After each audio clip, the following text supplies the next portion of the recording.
Hello friends, welcome back to my YouTube channel. कैसे हैं आप सभी? आई होप आप सभी बहुत ही अच्छे होंगे और अपनी स्टडी में लगे होंगे। तो देखिए, इस वीडियो में अभी हम बहुत सारे टॉपिक्स पर बात करने वाले हैं। तो सबसे पहले हम बात करते हैं कि हमारा जो सीटेट 2025 है उसका नोटिफिकेशन कब तक आएगा और उसका एग्जाम कब होगा। तो देखिए, अगर लास्ट टाइम देखा जाए तो लास्ट टाइम मार्च के फर्स्ट वीक तक आपका नोटिफिकेशन आ गया था। तो अभी तो मार्च का आज 8 मार्च हो गया, अभी तक आपका नोटिफिकेशन नहीं आया। तो आपका नोटिफिकेशन मोस्ट प्रोबेबली मार्च के मंथ में आ जाएगा, या फिर नहीं आया तो आपको अप्रैल के फर्स्ट वीक तक तो देखने को जरूर मिलेगा। और अगर ऐसे पैटर्न को फॉलो करते हुए देखा जाए तो सीटेट जो होता है वो 6 मंथ का पैटर्न फॉलो करता है। तो आपका जो नेक्स्ट एग्जाम होगा वो आपको जुलाई 2025 में देखने को मिलेगा। उसका नोटिफिकेशन आपको देखने को बहुत ही जल्द मिलने वाला है। अब नेक्स्ट टॉपिक पर बात करते हैं कि इसकी प्रिपरेशन कैसे करें, क्योंकि अभी आपने देखा था कि अभी जो सीटेट का एग्जाम हुआ था दिसंबर 2024 में, उसमें देखा गया था कि नंबर ऑफ स्टूडेंट्स जो थे वो बहुत ही कम थे जिनका सीटेट का पेपर 1 और पेपर 2 क्वालिफाई हुआ था। तो उसमें क्या होता है कि स्टूडेंट्स एक गलती करते हैं जिसकी वजह से उनके मार्क्स कम आ जाते हैं। अभी तो आपने देखा है कि बीपीएससी टीआरई 3.0 में जो 82 मार्क्स वाले कैंडिडेट्स रहेंगे रिजर्व कैटेगरी के, उनको अब अपीयर कर दिया जाएगा, यानी कि वो एलिजिबल है अपने टीचिंग एग्जाम्स को देने के लिए। तो अगर आप जनरल कैटेगरी से हो तो आपको 90 मार्क्स चाहिए, अगर आप किसी रिजर्व कैटेगरी से हो तो आपको 82 मार्क्स चाहिए सीटेट को अपीयर करने के लिए। तो अब मेन क्वेश्चन ये है कि हम अपनी प्रिपरेशन कैसे करें कि हमारे क्वालिफाई करने के लिए मार्क्स क्वालिफाई करने के लायक, यानी कि 90 मार्क्स हमें आ जाए। तो उस टॉपिक पर अभी हम बात करेंगे। सारे टॉपिक पर एक एक करके बात करेंगे। अगर आपके कोई भी डाउट होते हैं तो आप मुझे कमेंट सेक्शन में कमेंट करके पूछ सकते हैं। और गाइज, मैं आपसे एक रिक्वेस्ट करूंगी, आप मेरी वीडियो को देख रहे हैं तो प्लीज गाइज आप लोग मेरी वीडियो को ज्यादा से ज्यादा लाइक कीजिए, शेयर कीजिए और चैनल को सब्सक्राइब कीजिए। देखिए, मेरा जो सीटेट था, मैंने जो प्रिपरेशन किया था वो मैंने 2-3 महीने ही अच्छे से प्रिपरेशन किया था। क्योंकि मैंने जब लास्ट टाइम पेपर दिया था तो मेरे 86 मार्क्स थे, बट मुझे उस टाइम पता नहीं था कि 82 मार्क्स पे ही मैं तो बिहार से हूँ, तो मुझे ये पता नहीं था कि 82 मार्क्स पे ही मेरा सीटेट क्वालिफाई हो गया है। बट मेरे 86 मार्क्स थे, तो मुझे लगा था कि 90 मार्क्स पे ही मेरा सीटेट क्वालिफाई होगा। तो जब मैंने नेक्स्ट टाइम सीटेट दिया था तो उस टाइम मेरे पेपर 1 में 110 मार्क्स थे और पेपर 2 में 96 मार्क्स थे। जबकि मैंने पेपर 2 का प्रिपरेशन किया भी नहीं था, मैंने सिर्फ पेपर 1 का प्रिपरेशन किया था और बहुत ही अच्छे से 3 महीने प्रिपरेशन किया था। तो अभी मैं आपको बताती हूँ कि कैसे मेरे पेपर 1 की प्रिपरेशन से मेरा पेपर 2 भी क्वालिफाई हो गया था। तो इस वीडियो में हम डिस्कस करेंगे।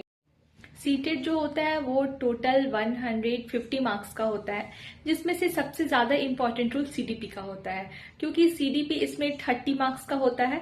उसके बाद 30 मार्क्स का आपका इंग्लिश होता है, 30 मार्क्स का हिंदी, 30 मार्क्स का मैथ और 30 मार्क्स का ईवीएस होता है। ये मैं पेपर 1 की बात कर रही हूँ, जो कि पीआरटी के लिए होते हैं। तो देखिए, आप अगर सीडीपी की आप प्रिपरेशन अच्छे से करोगे तो उससे क्या बेनिफिट मिलता है कि जैसे जो हमारा सब्जेक्ट है हिंदी, तो उसमें 15 मार्क्स का पैसेज आता है और 15 मार्क्स का पेडागोगी का क्वेश्चन आता है। इंग्लिश में भी 15 मार्क्स का पैसेज आता है और 15 मार्क्स का पेडागोगी का क्वेश्चन आता है। मैथ्स में भी 15 मार्क्स का मैथ्स का न्यूमेरिकल क्वेश्चन आता है और 15 मार्क्स का मैथ्स पेडागोगी आता है। ईवीएस में भी 15 मार्क्स का 1 to 5 का एनसीईआरटी से क्वेश्चन आता है और 15 मार्क्स का ईवीएस पेडागोगी होता है। तो आपको पेडागोगी यानी सीडीपी एक ही पढ़ना है, उससे आपके कितने सारे सब्जेक्ट्स में आपके 15 मार्क्स कवर हो जा रहे हैं। तो अगर आप सीडीपी को अच्छे से पढ़ोगे, उसको थॉरो। अब क्वेश्चन आता है कि हम अपनी प्रिपरेशन कहाँ से करें, किस बुक से करें, या फिर यूट्यूब से पढ़े या फिर किसी का कोर्स बाय करके पढ़े। तो देखिए, सीटेट जो है उसके लिए आपको कोर्स बाय करने की उतनी कोई नीड नहीं है। अगर आपको करना है तो आप कर सकते हो, सचिन एकेडमी का कर सकते हो, लेट्स लर्न यानी कि हिमांशी मैम का कर सकते हो। आपको जहां का भी कोर्स लगे आप कर सकते हो। मैं कोई कोर्स का यहाँ पर ऐड नहीं कर रही हूँ।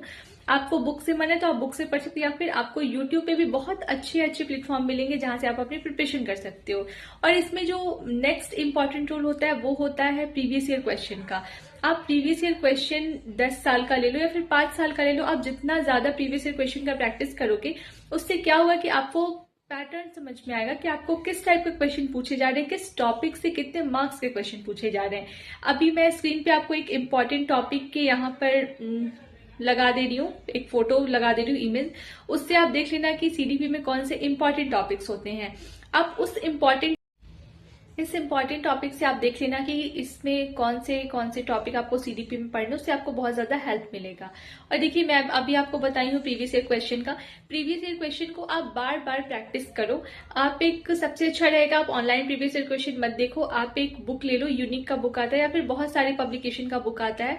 उससे क्या होगा कि आप जब आपका जो एग्जाम होता है वो ऑफलाइन होता है, तो जब आप पेपर पेन यूज करके अपना क्वेश्चन सॉल्व करोगे तो उससे आपको समझ में आएगा कि हमें टाइम मैनेज कैसे करना है, हमें क्वेश्चन कैसे सॉल्व करना है। तो उससे आपका टाइम मैनेज भी होगा और आपके क्वेश्चन भी अच्छे से सॉल्व होंगे। क्वेश्चन सॉल्व करने से एक बेनिफिट क्या होता है कि हम जो गलती करते हैं अपने एग्जाम में, यानी कि जिससे हमारे मार्क्स कम होते हैं, वो भी कम होने के चांसेस रहते हैं। जैसे कि मैंने 4 बार 5 बार वो बुक को पूरा बनाया था, जो कि प्रीवियस ईयर क्वेश्चन था। मैंने यूनिक का बुक लिया था, उससे मैं प्रीवियस ईयर क्वेश्चन कर रही थी और मैं क्वेश्चन को बार बार रिपीट कर रही थी। जो क्वेश्चन मेरे गलत हो रहे थे उसको मैं मार्क कर रही थी। और फिर अभी एक और डाउट आ रहा है आप लोग के मन में कि क्या हमारा सिलेबस चेंज होगा। तो देखिए, आपका सिलेबस अभी चेंज नहीं होगा। अगर आपका सिलेबस चेंज होना होता तो वो आपको पहले से नोटिस के थ्रू बता दिया जाता, क्योंकि एग्जाम के 3 महीने पहले आपका नोटिफिकेशन आ जाता। तो अभी तक आपका सिलेबस चेंज का ऐसा कोई भी नोटिस नहीं आया, तो आप एकदम निश्चिंत रहो। आप क्या करो कि सीटेट की ऑफिशियल वेबसाइट पर जाओ, उस पर आप एक इन्फॉर्मेशन बुलेटिन आता है, उसको आप डाउनलोड कर लो। उसके अंदर आप देखोगे तो आपको अपना सिलेबस देखने को मिलेगा। आप सिलेबस के थ्रू पढ़ोगे तो आपको अपने टॉपिक्स कंप्लीट करने में बहुत ही हेल्प मिलेगी। और देखिए, इसमें जो सबसे इजी सब्जेक्ट होता है वो होता है इंग्लिश और हिंदी, क्योंकि इसमें आपके इंग्लिश में भी 15 मार्क्स के पैसेज होते हैं, हिंदी में भी 15 मार्क्स के पैसेज होते हैं। तो जो पैसेज होता है उससे अगर हम क्वेश्चन सॉल्व करते हैं तो उसमें ज्यादा क्वेश्चन, हमारे जो आंसर होते हैं वो ज्यादा से ज्यादा सही होते हैं, अगर आप ज्यादा से ज्यादा पैसेज की प्रैक्टिस करोगे तो। प्रीवियस जो क्वेश्चन मैंने बताया उससे ही आप पैसेज की प्रैक्टिस करो, तो उससे क्या होगा, आपका जो फ्लो होगा क्वेश्चन सॉल्व करने का वो बढ़ेगा। तो आप इंग्लिश और हिंदी पर ज्यादा फोकस करो, क्योंकि उसको अगर दोनों को ऐड किया जाए तो आपके 60 मार्क्स इंग्लिश हिंदी के हो जाएंगे और आपके 30 मार्क्स सीडीपी के होंगे। तो आपको 90 मार्क्स ही ना चाहिए सिर्फ पास करने के लिए, तो 90 मार्क्स का प्रिपरेशन तो आपका ऐसे ही हो जाएगा। उसके बाद जो बचा मैथ्स का 15 मार्क्स का पेडागोगी, ईवीएस का 15 मार्क्स का पेडागोगी, वो आप कवर कर लेना। तो आप बहुत ही इजिली अपना सीटेट जो है वो एक बार में क्वालिफाई कर सकते हो। मैं अगर ऑनेस्टली बताऊं तो मैं सिर्फ पेपर 1 का ही प्रिपरेशन की थी, पेपर 2 का मैं कोई भी प्रिपरेशन नहीं की थी, क्योंकि मेरा ग्रेजुएशन में ऑनर्स पेपर इंग्लिश है। तो मेरा अगर पेपर 2 में देखा जाए तो सोशल साइंस सब्जेक्ट था, तो मैं सोशल साइंस सब्जेक्ट नहीं पढ़ी थी। उसमें मैंने पेपर 1 के क्वेश्चन के इतने ज्यादा प्रैक्टिस कर लिए थे कि पेपर 2 का भी जो सीडीपी का क्वेश्चन था, इंग्लिश का क्वेश्चन था, हिंदी का क्वेश्चन था, वो सभी मुझे इजी लग रहे थे और मैंने वही सारे क्वेश्चंस किए थे जिसकी वजह से मुझे 96 मार्क्स आ गए थे। तो आप लोग भी मेरी तरह ही सिर्फ पेपर 1 के ही प्रिपरेशन से अपना पेपर 2 भी क्वालिफाई कर सकते हैं। उसमें कोई भी आपको ज्यादा परेशान होने की जरूरत नहीं, क्योंकि पेपर 2 में आपके सब्जेक्ट से आपके क्वेश्चन आते हैं। अगर आपका कोई भी आर्ट्स का पेपर है तो आप उसमें सोशल साइंस लोगे, अगर आपका साइंस या मैथ्स है तो आप साइंस सब्जेक्ट चूज करोगे।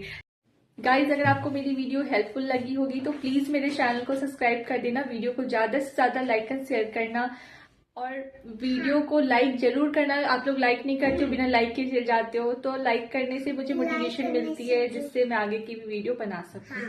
Thank you.